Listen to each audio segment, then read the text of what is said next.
Morning everyone. My name is Pragyadil and I'm going to talk on the topic access control in IoT. Internet of Things includes many devices like sensors, smart home appliances, wearable gadgets, industrial machines, and these devices collect and exchange data automatically via online through the internet, and they can be a target of cyber attacks. So many unauthorized users can access those devices and steal those sensitive data that the IoT devices collects and exchange. So access control is necessary to ensure that only authorized users can get those data over their devices. So access control is a mechanism that regulates who can access those data and devices. It ensures that only authorized users can access the devices and data, and unauthorized users do not get those sensitive information. Thus, it helps in providing security to the connected devices over the network. Need for access control. Access control is needed to prevent it from unauthorized users from accessing those IoT devices and the data, and to protect the sensitive and personal information that the IoT device has been collected. To ensure secure communication between IoT devices and networks. It also helps in reducing the risk of cyber attacks and data theft that the IoT device may face. To manage this, many permissions and control activities are being used that are needed for access control. To improve the overall security and reliability of IoT systems, access control is a must. Now, what are the components of access control? First component is subject. Subject are the person or the device or the user that is going to access that resources are called subject. Object, the device or resources or the data that needs protection, whom the subject is going to access. Then access policy, it refers to the rules or information that the IoT devices needs for the access control.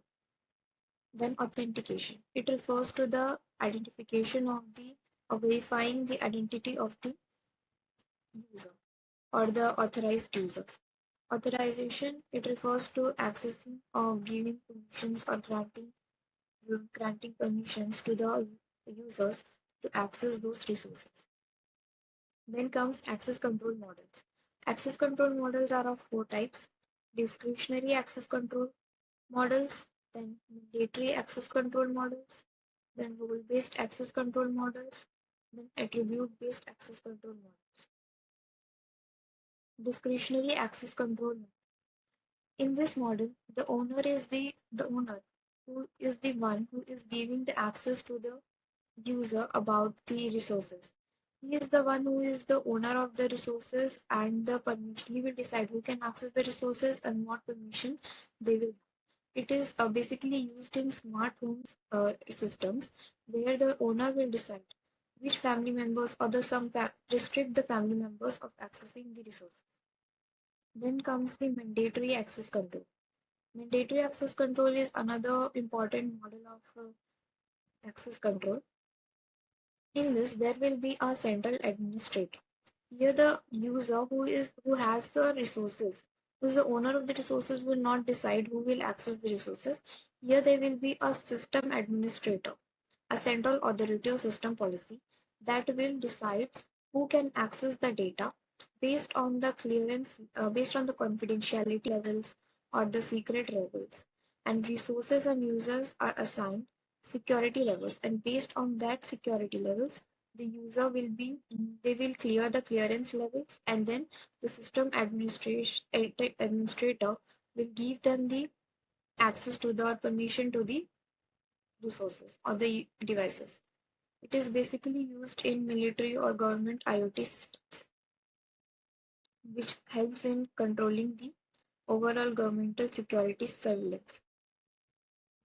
Then role-based access control. Role-based access control is another access control model in which access is being given to the users based on the rules assigned. If the users having the roles access the roles of another users, then they will not get the permission. Only the users who have the access can get the assign the roles, can get the resources. So here admin will have the full access, user will have the limited access, and the guest will have the minimal access. It is the most widely used access control in IoT devices. It is basically used in a lock system, etc. Then comes the attribute-based access control. In attribute-based access control, the user and there will be attributes like user attributes, resource attributes, environmental attributes. And in user attributes come name, role number, security clearance. And in resource attribute will come creation of the data of the resource, resource owner, data sensitivity, and environmental attributes come access time, date, location, data, location, and then date, etc. things.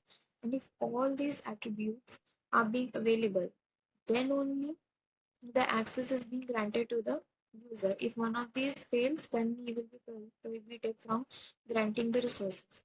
It is more flexible and fine-grained control. It allows access to smart building systems only during the office hours. If the user wants to access the resources after the office hour, then they will not get the permission to access them.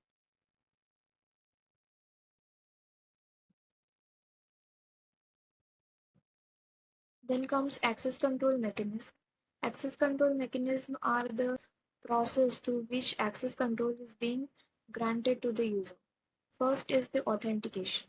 In this, it verifies the identity of the user before giving the access. For example, in login, the password or the pins are being used to give access to the users to verify that the user is the authorized person, and in biometrics like fingerprint, face recognition, etc. Then comes authorization. After authentication, authorization comes.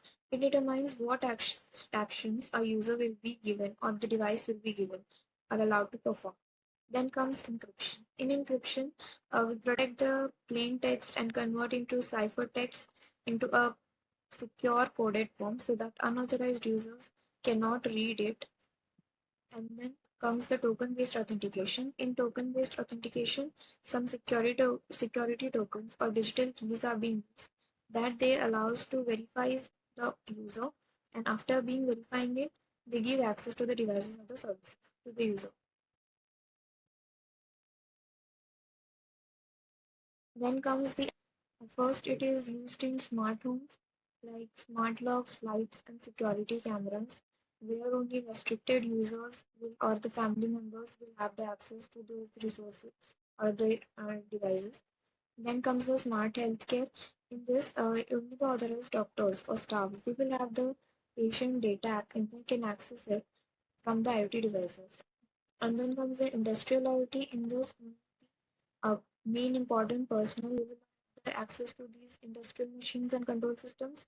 Then comes the smart cities, and in smart cities only the traffic systems like surveillance cameras and public infrastructures they are being managed by the authorized personnel or administrators. They are not available to public. That helps in securing those access to these data. Then comes smart energy systems. In this, the smart meters and power grid monitoring systems are being granted access to an authorized person only. Then comes the challenges that the access control in IoT face. First, limited resources. The IoT devices have limited memory, processing powers, batteries. That makes it implementation difficult. Also, the large number of IoT devices that are being connected, it becomes difficult to apply those access control in those large number of devices that are being connected. And another major challenges the IoT devices faces is the device heterogeneity. Access control in implementing in different hardware, softwares, and communication protocols, it becomes difficult. And scalability is also one of the reasons where the IoT devices are access control fail. Now, access control is an important security mechanism that allows authorized users to access the data, and it prevents unauthorized users to accessing those resources and thus, it helps us in protecting the sensitive data that the IoT devices collect and exchange over the internet. Thus, it improves the overall security, privacy, and reliability of IoT systems. Thus, access control in IoT is must in IoT devices.